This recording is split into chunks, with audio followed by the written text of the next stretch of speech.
Okay, so everyone, repeat after me. Because I know most of the day is over, but there's still some of the day left. So you're gonna say on three really loud. Today's gonna be a good day. All right? Today's gonna be a good day. On three.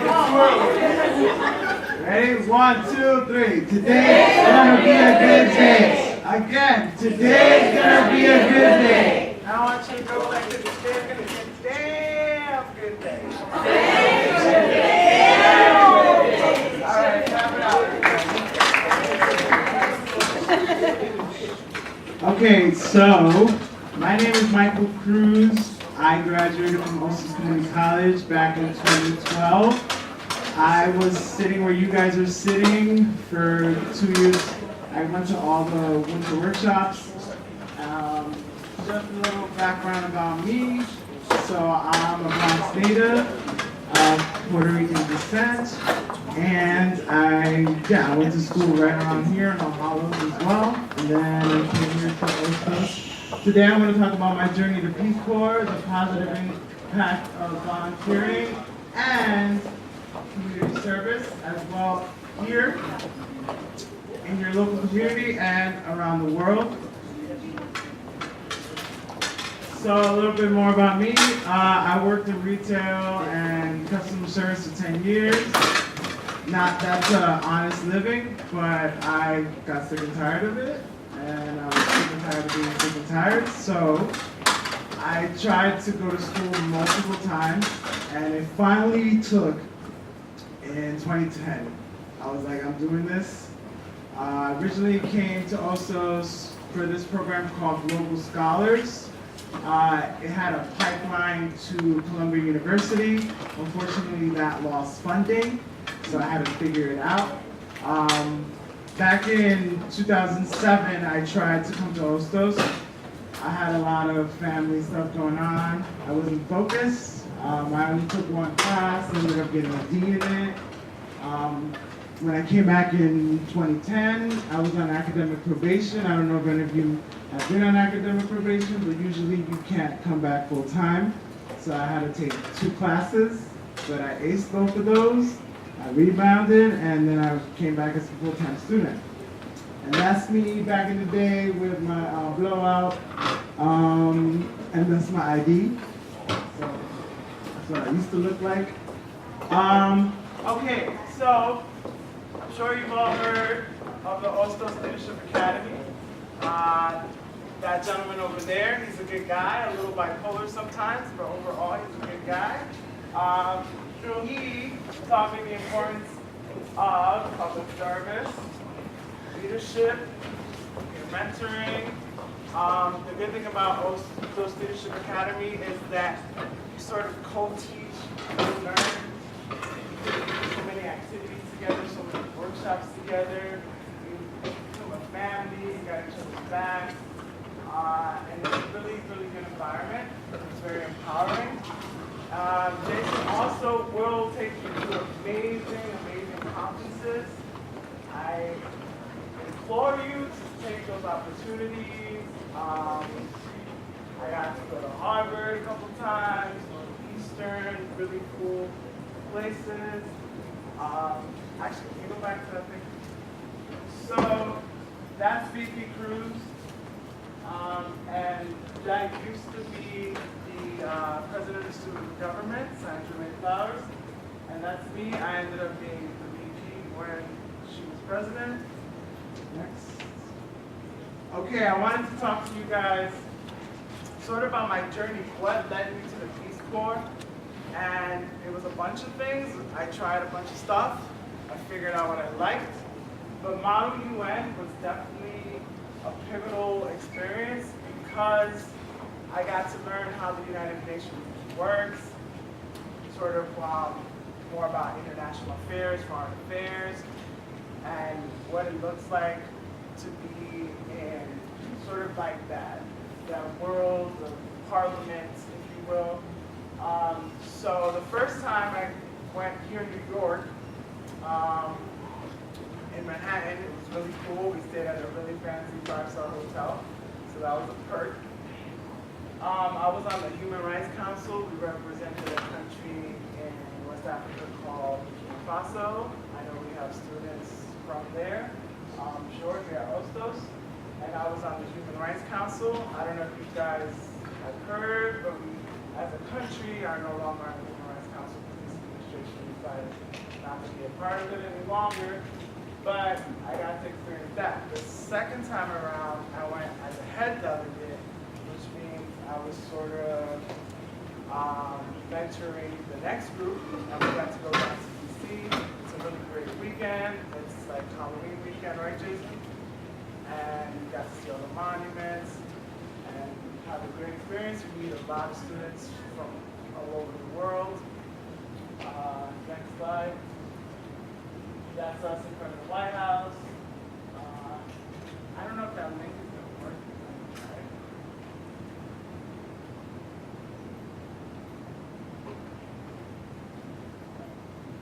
So Jason usually hosts a lot of, on Thursdays, I don't know if you still do it on Thursdays, where they have these workshops, and he does this thing where it's like a prep for Model UN, and it's a really good way to learn and work on your public speaking. Dorothy was here today, right? So I'm sure she works with you guys on public speaking, perhaps, yeah? Take those opportunities, they're very important. How do you present yourself, how to talk to people, how to lose that fear of speaking in public. It's very important to be able to gather your thoughts, gather your words, and know what you want to say. Be very intentional about what you want to say. I don't think this is working, so next. All right, some of the opportunities that the Leadership Academy will afford is like Park Day. You get to go like beautify parks, tree planting, flowers, cleaning up. They go to the park right here. There's a local park. We will go to the local park. MLK Day is a very important day of service. 9/11 has now become a day of service. I suggest you guys start going out and helping out in your community. It's a very rewarding experience. I kind of call it the community service bug. You know how people, they get into something and it's like, oh, I started to travel now, I love to travel. Well, for me, that was community service. I really enjoyed getting out in the community, sort of like learning more about my community, how I can help, how I can brainstorm ideas to help. Another thing that leadership does is feeding NYC. They prepare meals for Thanksgiving. It's really an awesome experience. Next slide. Oh, RFK, so for Christmas, there's a few events that leadership does. It's, one is going to sing Christmas carols at a community center in Chinatown, and the other one is in Brooklyn, RFK. It's like a community center, and you play with kids, and you do really cool activities. Next one. All right, so that's some of the community service I was talking about. Also, they used to go to a nursing home. I don't know, you guys still do that? Okay, so we would go uptown to like Inwood, the Heights, and we would kind of just interact with the elderly. I like old people more than kids, actually, so I was all about it. And if you guys, their wealth of knowledge, they've lived so much, they have cool stories. It's awesome to talk to old people. Next. Jason has a bad habit, I don't know who does this, but he takes the worst photos sometimes. I try to find pictures of me, and I'm like, they're all horrible. So, that's me. I don't know what I was doing or what I was thinking. I looked like I was going through some stuff right there, but that's Feeding NYC. That was at the nursing home. Next slide. Have any of you heard of Community Citizenship Now? Yes. So, you know what it is? I think it's something that prepares you to do your citizenship test, but CUNY provides it free, so Right. students, they have direct cost. Right, so they help you with the application, I believe it's the F400, and they usually host an event once a month. It's either in a public school, it might be at a CUNY campus, or somewhere in the community, and they try to do it in all 5 boroughs. I think it's a really awesome experience. It's also another way that you can give back, especially most of us come from some type of immigrant background, and it's nice to give back to our immigrant community. So CUNY has CUNY Core. I think it's still called CUNY Core. It used to be called Malave. So 2 different things, right? Okay, so they used to kind of be together back in my day, where it would get split up between Malave and CUNY Core. And so CUNY Citizenship now has an annual call-in. It's like a hotline sponsored by the Daily News. And people call in and ask immigration questions, because sometimes a lot of immigrants are scared to ask certain questions. They don't want to get in trouble. They'd rather not talk about it. But it's just like a very anonymous way to get your information about immigration laws. Also, they had a really cool thing called alternate spring break, where you basically would go do some type of community service for part of the spring break. So for 2 years, 2 spring breaks in a row, I went up to Syracuse and worked with Habitat for Humanity. Have any of you heard of Habitat for Humanity? Yes. Do you know what it is? They build houses. They build houses, yeah. They build houses usually for low-income families. And it's a really great organization. Next slide. So I really wanted to study abroad. I had a passport for like 2 years, and I didn't have 1 stamp on it. So what I recommend is go get that passport, because when you do that is when you actually get to use it. So like you never know when a trip's gonna pop up or some opportunity. Get the passport. It takes a couple of weeks to get it. Might as well have it, be ready. Because I think, and I'm not trying to preach a philosophy or anything, but I do believe in the law of attraction. So I gotta fake it till I make it, right? So I always speak things into existence. I'm like, this is what I'm gonna do, and I pretend like it already is. So that's how I roll. And I knew I wanted to go to Brazil. I found a way to go to Brazil. So CUNY offers all of their study abroads to any campus, any school. So also students could go to a study abroad. I went with my good efforts because it was one of the ones going to Brazil. You got a lot of money, right? I got a lot of money later. At that time, I was able to use Pell for like the credits, and then I think I had some residual income tax money, and that's how I went to Brazil. I took an intro to Portuguese course because I knew that I wanted to have another language under my belt, and that's where I started getting those skills. Being that you speak Spanish, Yes. would Portuguese be easy to learn? Very much so. So what's different about Spanish is the vowel sounds, and usually it's why we struggle to understand Portuguese. But once you learn those nasalized vowels, you're going to learn. Can you give an example? So, okay, so in Spanish, corporation would be corporación, right? And Portuguese it would be corporação. And then you just gotta learn the sound. And since we're not used to using our nose to speak, it takes some practice. I also took an Afro-Brazilian history course. That part of Brazil is like the epicenter of Afro-Brazilian culture. I don't think people can hear me according to Jason. Should I use the mic? So, sorry, I think I have a little bit of a cold going on. I'm not used to the cold anymore because I was living in Peru for 2 years. So there was a lot of people wear white a lot because of candomblé. It has Yoruba roots from West Africa, like Nigeria, and white is a very important color. And that's me on the beach, and it's beautiful. I love Brazil. Brazil is amazing.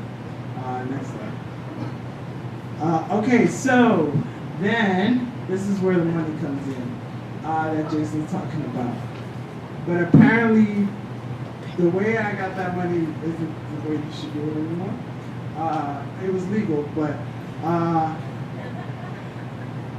I basically went to VP Schertergoin, who's in charge of like finances in the school, with a proposal. And I said, this is what I want to do, and this is how much money I need. And she was like, sure, Michael, you're a good guy. And they cut me a check. But now there's policies and procedures. I think I was the only one that got that much money. But this is where networking comes in.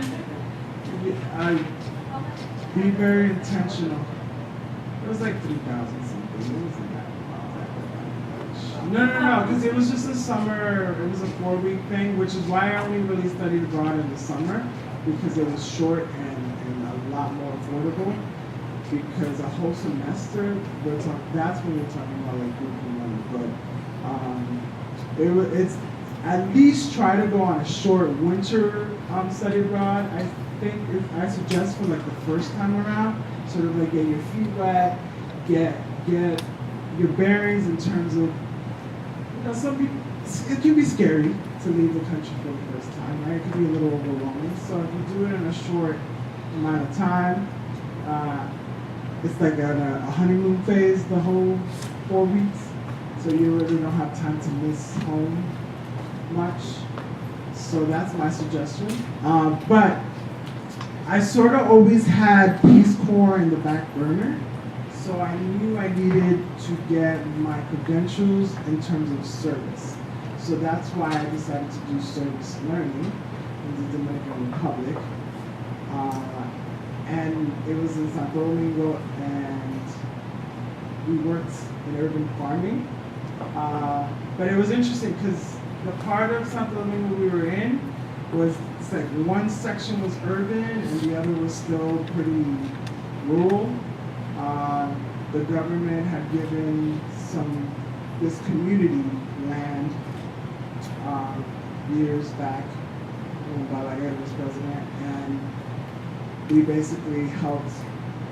It was a collaboration with a think tank. I went with City College, a think tank, the Ministry of Agriculture, and a local NGO.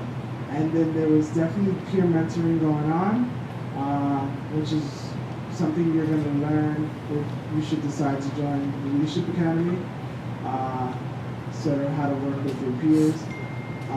And that was an extraordinary experience. In this picture, we're just planting something. I think it was lettuce maybe, spinach. A really cool component was that I had to do a research paper. It was kind of hard because it was probably the largest or longest research paper I had ever done. It was 15 pages. And I did it on gender roles in the Dominican Republic. In Latin America as a whole, sexism is an issue, and so it's just, I decided to do a little research on gender roles and sexism. And that's like, here are just some pictures. As you can see, I'm rocking an Hostos shirt. I always rep Hostos hard. Hostos empowered me a lot. It was a blessing in my life. And it's a really nice bubble here, because when you get out into the real world, you notice it isn't always as nice. So enjoy your time here, because it's short, but it can be very beautiful and rewarding. Just working with local community members, sort of co-taught them some of the techniques they taught me. And next slide. We also learned how to make compost, and this is the botanical garden in Santo Domingo. Next slide. So this was like the fruits of labor, some of the results. We got some feedback. We were only there a month, so it flew by. But we got some photos of some of the harvest, if you will. Huh? Yeah, give or take a month. It was all organic. We didn't use pesticides or any of that. What they would do was like spray hot sauce, like diluted, and it would keep bugs away. So, keeping it real with you, some of these short-term experiences aren't very sustainable because you show up, it feels so nice, I'm helping people, but we don't know what's gonna really happen, right? But I guess what's good is that we might have incentivized them, sort of like now they can maybe sell this. According to what the Ministry of Agriculture told us, they were going to keep giving them seeds, but we don't know how long that was going to last, right? So that's not necessarily sustainable. But if they've acquired a skill now, right? So with that whole motto of teach a man to fish, right? They potentially could keep making a living selling some of these items. Okay, how many of you have heard of an elevator pitch speech? Can you tell me what it is?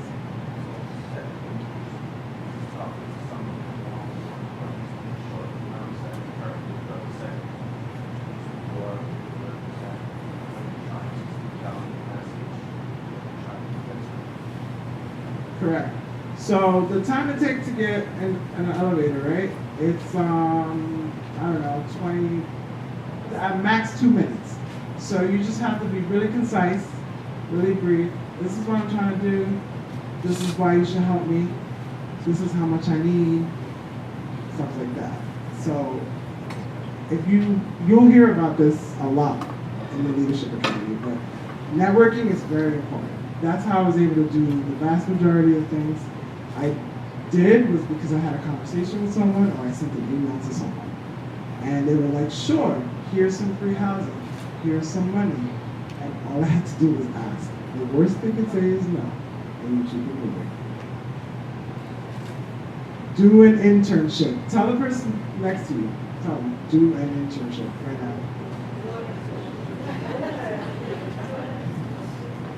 Okay, you will be so much more marketable if you do an internship. You know those jobs you apply to and they're always like, we want experience? How are you going to get the experience if you don't do an internship? Because the education is great, but it's only half the battle, okay? So, this is what I did. I did QE Citizenship Now through Malawi for an entire year. I worked with them. I went down to DC. All I did was send an email to the Wrangell Center at City College. I'm like, look, I need a place to stay. And they were like, sure, we have this room in this apartment. No one's claimed it. We got it for 8 weeks. It was worth $5,000. I didn't pay a dime. All I did was send an email. So these are the opportunities people let slip by because they don't investigate. You have to do the research. Money is out there. I know people have jobs, they have lives, they have families, but you need to make time for these things. And there is money out there for us low-income folks to do these things, right? So when I did USCRI, it included a small stipend, so they would reimburse me for my transportation, and my housing was covered. So I did have to use some of my Pell money for food. The good thing was that I was in this other scholarship program called Scan and Arts, which I'm going to talk about, and they give me a whole stipend, $2,000, so that I could do an internship in the summer. So that also helped me a lot. Then I interned for, have you guys heard of Senator Gillibrand? Okay, she's probably going to run for president. So she is a U.S. Senator for New York, right? And I interned for her in her Immigration and Foreign Affairs Department because I knew I wanted to work with immigrants, and that sort of evolved into foreign affairs. Next study abroad trip. This one just fell on my lap. I got into, at City College, it's called the Colin Powell Fellowship, and specifically I was in Partnership Change, and they focus on community service, more international development. So they were like, we have $2,000 for people to go to Korea, and I was like, yeah. Although $2,000 is great, but you still have to pay for airfare, and the airfare alone was $1,800, right? So this is where networking comes in. So I told you guys I was in student government, right? Then I was in something called University Student Senate, which is like the student government for all of CUNY as a whole. I got to meet a lot of people there.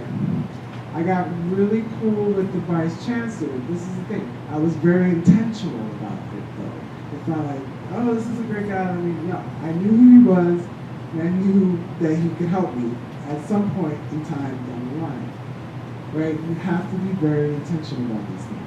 So I went to him and I told him, I need $1,800. He's like, I'll give you half if you get City College to pay the other half. I went to City College, and like, the vice chancellor told me he give me half if you give me half. City College said, fine, we'll give you half. They gave me $1,800. So, yeah, these are the things you need to do. Talk to people. Again, the most they could say is no. Granted, I had a good GPA. It's not like I was a C student, not to hate on the C students, but I was also doing other stuff, right? I was doing community service. I was very active in school. I was in student government. They saw me everywhere, and they knew I meant business. So that comes with it as well. So, can you go back real quick? So when I was in the Dominican Republic, I studied abroad with this student, international student from Japan. Fast forward a year later, I'm in Tokyo with her. And I would have never have imagined that I was gonna be in Tokyo. So it's just crazy how, like, one opportunity can just morph into another opportunity. And this is me with the Harajuku girl. And they dress kind of interestingly. She's wearing like a coffin for like a purse. And then most of the other pictures are in South Korea. Next. Do everything. Do everything that you can possibly do. Go to every conference you could possibly go to. Run for student government. Get awards. Jason nominated me for some leadership award there. Like I said, we went to Harvard. The Millennium Campus Conference, do you still go to that? It was a really good experience because it was about the Millennium Development Goals that focus on international development and eradicating poverty, and I really became interested.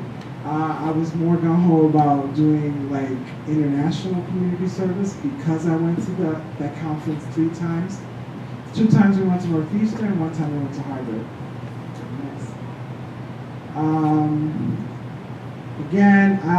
Okay, so I did model Senate. You actually get to pretend like you're a senator for a certain district, and you have to write a speech. There's a certain like law that you're gonna vote yes or no to. Usually, there's the Democrats against the Republicans, so they tell you you're gonna be a Republican even if you're not really. So I had to pretend to be a Republican, and it was really cool. Also, I got to go to the United Nations and sit in that great hall, and I was featured in this magazine here, Hostos, which is what the photo shoot is about. And then I just thought that one picture was kind of badass, of me walking. I was very determined in that picture. Next, scholarships. Jason will nominate you for scholarships, but look through that booklet. apply to everything you possibly qualify for. And if you don't think you qualify for it, but you meet like the minimum criteria, apply for it. You never know. So these are all the scholarships I got. That's me accepting one of the awards. That's me and the red carpet. That's Colin Powell. He sponsored one of my fellowships.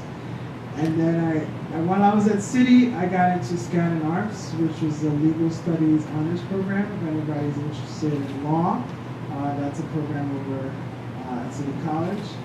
It was a 2-year program. They also gave me money. They paid for me to intern, like I said. And then that was me trying to get a picture with Colin Powell, but he's like, I gotta keep it moving, so it looks like I'm his staff member or something. Next. All right, opportunities to study abroad. Gilman is one of them. It uses your financial aid. If you qualify for Pell, you qualify for Gilman. I think Stocks is called something else now, the study abroad scholarship. Boren is another one that if you're interested in learning a new language, they will pay for you to go somewhere and learn a new language. Next. All right, so I want to do this activity.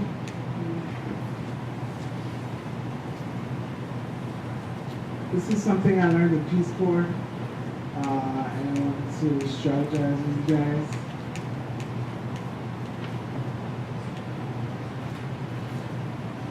Can everyone see that? It's kind of small.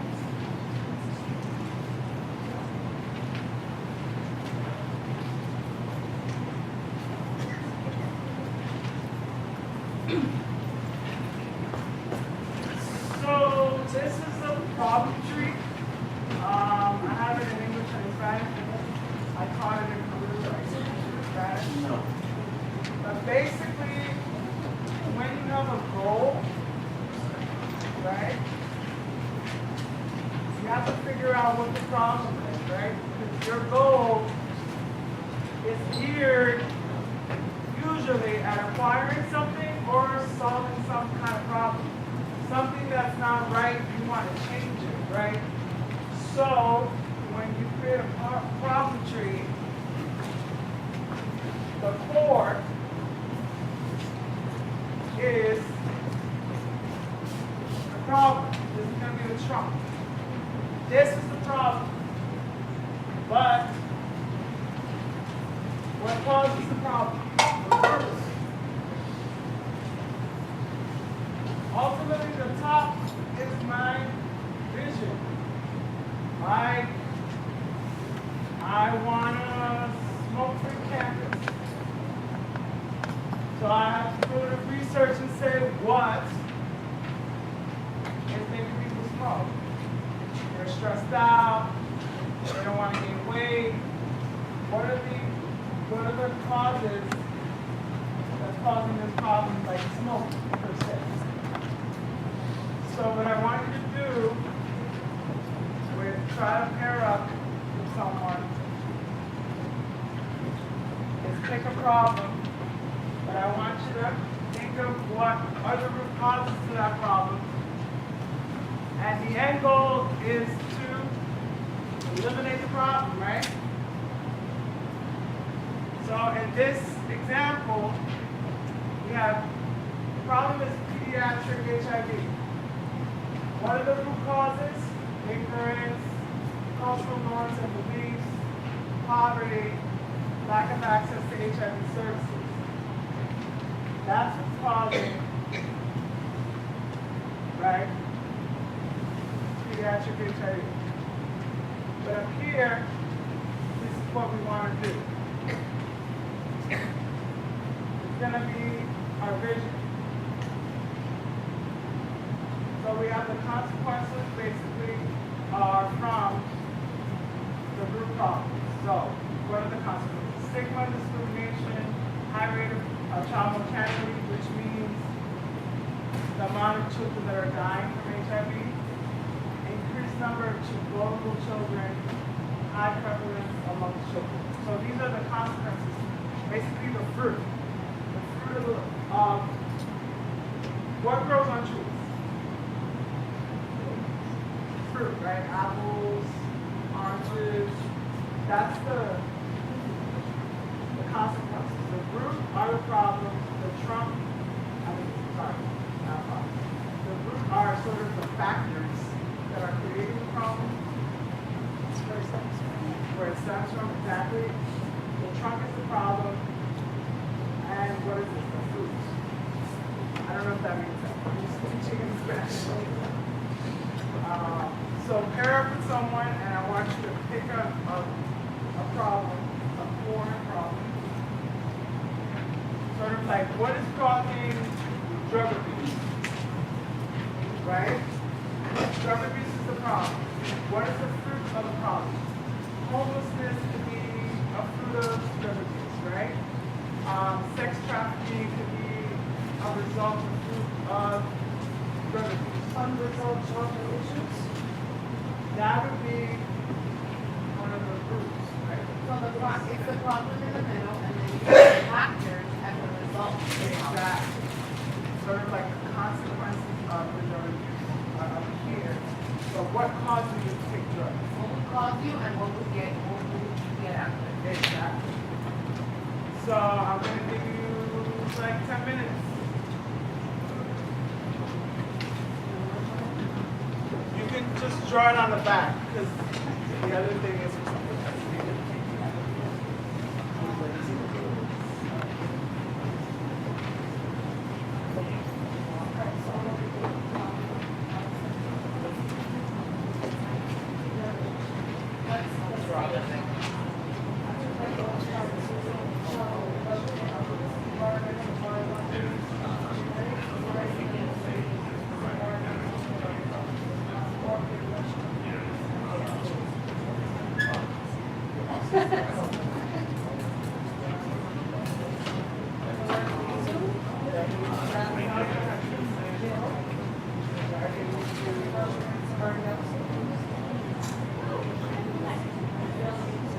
Okay, so I'll shut it off.